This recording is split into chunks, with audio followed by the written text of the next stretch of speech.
We're going to be evaluating this function, and as you can see, it's in the form of a graph. So if we were given something like f of 2, that means when we have an input of 2, what do we get?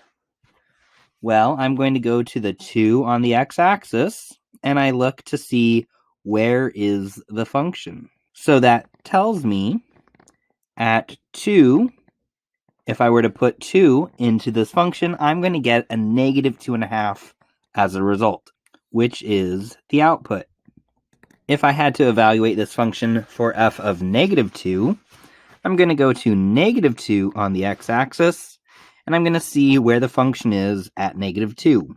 I find the function, and so I see what is the output, what is that y value. So the function at negative 2 is 4. We could keep doing this. I'll do one more.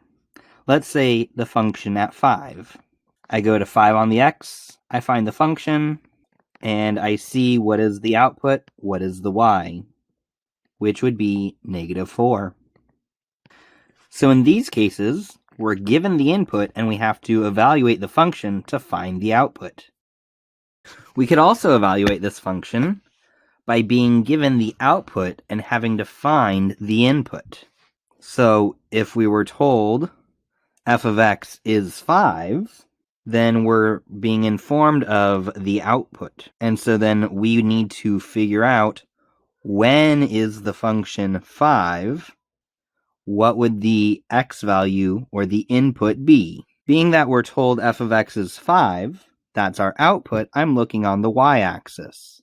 I'm going to find where the function is 5, and I'm going to see what input or what x value will lead to the function being that output, which would be a negative 5. So when x, or the input, is negative 5, that's when the output would be 5. If we're told f of x is equal to negative 2, I'm going to be looking for where is the function negative 2. The function is negative 2 at 1. So when x, or an input, is 1 for this function, we get a negative 2 as the output. If we're told f of x is negative 5, we would look to see where is the function negative 5.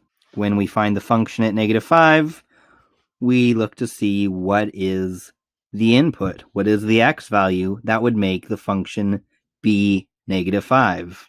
And in this case, with this function, the x, or the input, would need to be 6 to get the output of negative 5.